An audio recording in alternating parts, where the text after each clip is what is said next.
Let's have a look. Judgment. Brutal energy. I always say this. We always make it sound so fluffy and nice.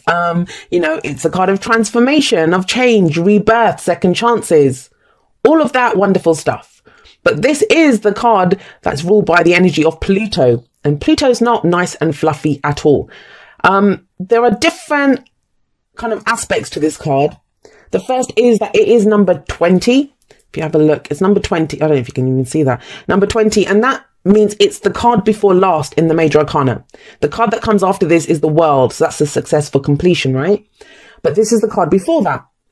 What does it mean by that? Well, it means that, before we can successfully complete that cycle, we have to look back. We look back and we kind of do a kind of review where we look back and think, well, okay, I did this, I did this, I did that. Judgment does talk about forgiveness, and people don't like that. It's the F word. I literally just talked about that with Aries as well. They didn't get judgment though. But forgiveness is not about condoning what someone else did. Forgiveness is about releasing yourself from a burden, releasing yourself from that anger, from that pain. The example I always give is I could hurt you. I could hurt you in a really awful way, but then I've kind of trotted off into the sunset. I've gone, right? But you relive that every day. So even if I'm not around, I'm no longer have any kind of energetic, I'm not putting anything on you. I'm not in your space or anything, but I'm hurting you every day by you holding on to that pain or whatever I did. Now, forgiveness takes time. I know it's not that easy. It's not like you can just click your fingers and move ahead. But when you have a 6-card spread and 4 of them are major arcana, it kind of feels like there could be kind of situations or opportunities in April for you to get over this, to move ahead, right? The other aspect of judgment is, why do we forgive? Why do we release the past? It's because we are being called to, it's a judgment call. We're being called to take some action. What we do is we know whatever this decision that we make, this sometimes is a decision card for me as well. Whatever that is, it's going to be final. It's like we're drawing a line under it once and for all. Why is that? It's so we can turn and face our future without fear and move ahead. That's why we do all of that, to release ourselves from the past, to take whatever needed to be learned from it and then to move ahead from there. Yes, judgment is about rebirth. It is second chances. Usually not in this deck, but there's some beautiful flowers that have been grown here. But usually we see people rising up from their graves when the angel plays her trumpet in this one, or gives that call. And think about it, those people, they had to die, they had to release their old life to get a second chance at life. There is that sense, this is the phoenix rising up from the ashes, so there is some kind of rebirth. Second chance, judgment can indicate a situation where you thought you had lost out on that. You had lost out on that chance, in a relationship or at a job. And whatever it was, maybe you're applying for something, maybe you're trying to do something and you thought you'd lost out on your chance. And it may be in April that you see that you have a second chance at this. So whatever happens when judgment shows up, it is transformed. Now, I don't mean to say that, when as soon as you start saying about second chances, people start thinking that their exes are going to come back. That's not what it means. It can be that, when you give up after you've had a really bad relationship, you think, I'm never going to love again. It can be that, your ability to love comes back. Your ability to hope comes back. But let's move on. I've kind of gone on about judgment there, but at the heart of your reading, you have the Emperor. Love it. The Emperor is in control, in charge. It's Aries energy. So this could just talk about Aries season for you if we're talking about time-wise. Because Aries, this is the card for Aries in the tarot. But the Emperor, think about it. He gets a very bad reputation of that. He's stubborn and he doesn't see things any other way but his own. He's not very good at compromising. And yeah, that may be the case. That may be the case. But he is running an empire. He has to be in charge of it. And he is in charge of it. He's very much in control. He knows what he's going to do. He's not afraid to make a decision.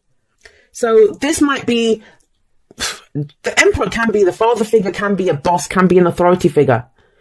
So for some of you, I am seeing that this might be an opportunity for you if you were looking for a promotion or, to move up within your company. You get that because the Emperor is about a boss. Maybe you thought your boss kind of didn't like you or you'd messed up, but you get a second chance at something. Now, if it's generally speaking, across the board in your life, you feel more in control in April. Like you're getting to a place where you feel more in control. You can let go of this stuff that's happened in the past. You are being transformed into this. And you have an interesting energy coming up in the past. We have the Three of Cups. Now, we were talking here about second chances and about exes coming back and that kind of thing. For some of you, you already reunited with someone. Maybe someone came back, or, you were thinking about reuniting with someone, because the Three of Cups is a kind of reunion for me. For others of you, this does normally talk about our networks of support, the people that we love and support and that love and support us. So it can be our social networks. It can be, the clients that we network with, anything that the people that we you have a look here. These three ladies are sitting around, chit-chattering, networking, socializing. That's the energy of this. But there's a kind of very solo energy here. And I don't mean being alone. It's almost like you might have given support and help to other people, or even needed it yourself. But now you're ready to go forward into a much more kind of solid, this is what I'm going to do energy. Sometimes I get here, especially when we get the Emperor here, that, other people might be trying to urge us for our own good. Like, don't do that. Don't do this, that, it won't be fair. And they're doing it out of love, but what they're actually doing is holding us back. And, it may be you, Taurus, that has been doing that to other people, or people have been doing that to you. But not with the Emperor here. The Emperor doesn't care about any of that. He's just going to stand up and do what he wants, my way or the highway, right? And where does that lead? Well, we have the Hanged Man coming up in the present. So as you start April, or, going into April, this might be the energy where you kind of feel like nothing's changing, nothing's shifting. The Hanged Man, it's a card of surrender. It's a card of sacrifice. We sometimes have to give up things when the Hanged Man shows up. I feel for some of you, especially with Judgment, I mean, that is a very spiritual combination for me anyway. When we're doing that review, when we're figuring out what it is that we want from the future and what we're releasing, the forgiveness. And sometimes we have to forgive ourselves. It's not even other people that we have to forgive. We have to forgive ourselves. So what I'm getting here is, especially for those of you that it feels, within a group dynamic or to do with some kind of reunion, if you feel like you've not acted in the best way, always understand that you did the best that you could with what you knew at the time. But this is about letting go of any of that, whoever it is that you need to forgive. And the Hanged Man talks about a change of perspective, that things are going to get moving again very soon, very quickly. But first, there must be a change of perspective. And it comes from looking back. It comes from whatever it is, this thing is that you've kind of given up on. But it's saying there is a second chance available here, but it may not play out in exactly the way that you think. Because the Emperor's great. He's in control. He's in charge. But remember, he only knows how to do things his way. One way he only knows how to do them. And this is maybe saying there's a different way. There is a different way. That you just you just control the part of releasing, letting go, forgiving. So if you have a look at the Hanged Man here, he's tied, bound by his legs, but he's not struggling. He's not struggling. He's surrendered to that position. Why? Because he's hanging there upside down now. He sees the world from a different viewpoint. He's upside down. The world doesn't look the same. He's going to see something differently from this angle. And when he sees it, when he understands it, then he can move forward. And there is change and movement coming in for you. But this can be like meditation. You've taken time out to try to understand something, to look back at what happened here. I am getting this strong sense of just looking back, not going back, but looking back. Maybe in how you connected to other people, to the group, maybe some kind of reunion. What have you been doing in group dynamics? Because this is very kind of solo energy coming in here. And where does that lead? If you can do this, once things get moving again, where do they move to? Well, we have the Wheel of Fortune coming up. The Wheel of Fortune, it is a card. Again, it can be of second chances. So we have second chances coming up here. But it's transformed, guys. It's not going to be the same. We have the Emperor sat above the Wheel of Fortune. They're two opposing energies. He's in control. He's in charge. He wants things done his way. But the Wheel of Fortune is fate. No one can control the Wheel of Fortune. Things get taken out of our control. But you still feel in a more solid place to be able to make the most of this energy or to use this energy, right? Now, the Wheel of Fortune, the other thing for it can be, yes, like a situation comes back round again, but we do things differently this time. Maybe now you're able to deal with something on your own, whereas in the past you needed support to be able to do this. In the past, you were working in a group, or, you wanted your friends and family members with you. Now you're ready to do it alone. But there is an opportunity that comes in with the Wheel of Fortune. So what's the advice here? The advice is the Queen of Wands. She, again, is kind of very solo energy. She's very confident. She's very, I always see her as, she doesn't care. She only knows what she wants and she's willing to go for it. She's spectacular looking usually. I always find her the most spectacular looking out of all the queens. Because she is confident. Some of you might be dealing with a fire sign. We have Aries here. This would be Aries, Leo, Sagittarius energy. But at the very least, it talks about making the use of any kind of downtime that you've had. You know, I kind of feel like you come into the month doing this. You're doing this kind of review of where am I going? What am I doing? Because destiny is about to come calling for you, Taurus. How are you going? What are you going to do with that? I feel like a lot of you, it's a delicate kind of balance between trying to control what happens or looking at what comes your way and taking control of those opportunities, but in a kind of balanced way, right? Whereas you feel like you're in control, you're confident, you know what you want out of the situation. That's the Queen of Wands too. Now, for some of you, the Queen of Wands may be the kind of destiny point that comes in. The Queen of Wands to me is also like the celebrities. So if any of you are in the limelight or, you know, you're trying to get recognition in whatever field you're in, it feels like you get it when the she comes up. And she's not in the group anymore. So, I mean, whatever, this Three of Cups is kind of throwing me a little bit because everything else feels kind of very solo energy. Very, I'm going to do this, I'm going to get that done. But here we have a group. The Three of Cups is a group. It's our family. It's our friends. It's whoever else that, you know, our networks that we're part of. Maybe you've broken away. Maybe you were working within a group and now you're going to step out into the limelight yourself. You're going to take charge. So the King of Cups, and it's interesting because you guys got Aries energy and Aries did get the King of Cups and the Hierophant as well in their reading. The King of Cups is very emotionally aware. Very emotionally aware. I always see him as the ideal lover. So for some of you, it may be that, you know, what you're going through here, especially if this is to the relationship, could be releasing the past. Maybe like you dated from someone your friends introduced you to, or, you know, you guys had the same kind of social group. That's where you're kind of going off on your own now because you don't want to be around that person. But the King of Cups to me is the ideal lover. So maybe you have an idea now of who this ideal lover is. This can also mean if this is your energy. I mean, you may be dealing with a water sign, which is Pisces, Cancer, Scorpio. But the King of Cups is very much, he knows how he feels, but he doesn't always show it. Still waters run deep with this guy. What he feels isn't always what he shows, and he won't show it until he's ready to do it. Until he's ready to say, this is how I feel. And when he's ready to, he will express it.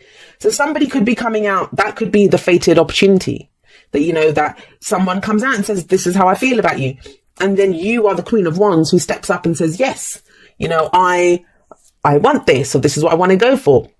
She knows what she wants and she knows how to get it. For some of you, I've just realised actually with the... Oh gosh. I have no idea what I just knocked over there, but for some of you with the Queen of Wands coming up here, it can indicate that the Three of Cups is maybe a group that you used to know, you know, people that you used to work with. They hold the answer to what it is that you go forward. So you can contact them or you go and get what you want from them. That could be a romantic message for some of you, that you kind of understand how you feel about someone, or, you know, someone reveals that to you. Now, just be careful though. We have the Devil coming up here. Capricorn energy. Maybe you're doing this review looking back over like what has been holding you back. That's all the Devil says. I know a lot of Capricorns, a lot of readers actually go up in arms when they see the Devil. And they're like, I don't know why Capricorn gets this. Because Capricorn deals with what has power over us. And so does the Devil card. Devil is, that's all the Devil card asks you, is what has power over you? What is holding you back? What is stopping you from stepping into your own power? Is it taking, you know, is it putting other people's needs before your own? Because we do have the Three of Cups here. This is working in that group. Maybe some of you have taken some time out to go, you know, figure out what it is. What do I want out of this? What have I been through? What has this cycle taught me? And it feels like you need to do this because some opportunity or fated event is coming your way. If this is a relationship reading, it can be that, you know, if someone comes in, a new person comes in for you, you kind of do feel like, oh my God, I've known this person forever, or we're like meant to be together. But with the Wheel of Fortune and the Emperor, I get the sense that, yes, you'll feel more in control, but you're not going to be able to control the whole situation. You'll be in control of yourself. That's the great thing of the Emperor, but you won't be able to control the situation, not with the Wheel of Fortune there. The Devil does say, it's a card of, can be codependency, addictions, old behavioral patterns that come up. When we're unsure, that's when we go back. It's temptation, especially here when you see her holding the apple. What are you being tempted by? Because you might be headed towards, or you might have a realization. Sometimes it happens like that, right? You make a decision, you have a new perspective, and then some old situation comes up. You know how it is. Like, I'm done with that person. I'm never going back. And then they come back and say all the right things. But you've made a decision. So what do? Are you going to get tempted back into an old situation? And then we have the Hierophant. The Hierophant, it's, like I said, the card for Taurus, but this is about what do we conform to? What are the stories that you follow? What are the traditions that you follow? And who dictated those to you? Who decided those for you? This can be a card of commitment. So some of you might be recommitting to a situation that was kind of emotionally kind of fun in the past, but now you're fully committed to it. And it's almost like you're so confident that you want this. There's two cards of amazing confidence here. So I'm not worried. Whatever the situation that comes along, I know this downtime that you have, that is what clears it for you. That is what allows you to understand what you've gone through, how much power it's given you, and that you can deal with whatever comes up. The Wheel of Fortune, it is oh God, there we go. The Wheel of Fortune is a card that talks about a change in your luck. I know people see it as a good luck card. It can be, but it's more like a change in your luck. So you are given new opportunities, right? So we have calling in your soulmate. Your prayers, affirmations, and visualizations help bring you together. Is that what you've been doing? Is that what you've been looking back at? Because there is this kind of, but it's coming up as the foundation. So I don't know if this is a situation that kind of keeps coming back around again. But if you are trying to call in your soulmate, and by soulmate, I just mean, a life partner, someone that you want to be in a relationship with, because this is romance angels, then yeah, it looks like that's happening, but it happens through this contemplation, through this review, through releasing. Devil, what's holding you back? Releasing that, and then you can commit. Listen with your heart. You are listening to what is being said to you, but need to listen with a loving heart. That might be because you're dealing with a King of Cups type. They don't always, like I said, he doesn't always say what is going on with him. He won't always say it. And it may be like, especially the Emperor, if he only knows how to do things his own way, if he only has, and a lot of us do that. We have our own idea of what love is. We have our own idea of, well, when I love someone, I do this, this, this. And other people don't love the same way we love. Someone may be trying to tell us something or do something that we just don't understand. We're trying to, we only know how to do things our own way, like the Emperor. So listen with your heart is what it says. How does it feel? He knows how he feels. So this is very much like the Hanged Man for me. When you're feeling overwhelmed, if you don't know what's going on, take a moment to center yourself. You can see this person kind of floating around, meditating. I kind of get the sense that there's more going on here. It may be a kind of quiet start. I mean, the fire and the fireworks don't start until the Queen of Wands comes in. But this kind of, you are being prepared for destiny. Destiny is coming and calling for you, Taurus. But it kind of feels like you guys are getting your house in order before this comes in. A change in perspective. I'd be very surprised if you guys are the same, like, come May, come your own season. And yeah, Aries is your 12th house. That's going to be about your spirituality, your spiritual beliefs, that all that unseen stuff that's going on, your fears, your doubts, all of that. But you don't even have any of that. This is about you stepping up and being in control. Kind of very solo energy, but not lonely energy, not being it's self-empowered energy that seems to be coming up for you guys. Okay, well, there is a balance between activity and rest, ebb and flow. You can't have one without the other. If you are faced with an obstacle right now, the best course is surrender and non-resistance. Soon enough, you'll see how easy it is to flow around it. Now is one of those times when you must trust the river of your life, go with the flow, and in no time you'll reach what you have your heart and hope set on. Just remember, spirit will keep your head above water and will direct the currents. When it's time for a greater effort, you'll know exactly when you'll need to work those manifesting muscles, and wands are that's manifestation energy. It can be challenging to master the flow cycles of your life, but as you develop your skills, affluence will be yours. Enjoy the flow and trust those currents, for we're right there with you with our little umbrella drinks, smiling at your success. Love you so very much. And it is about surrendering. Like I said, you guys seem to be like getting your house in order for this.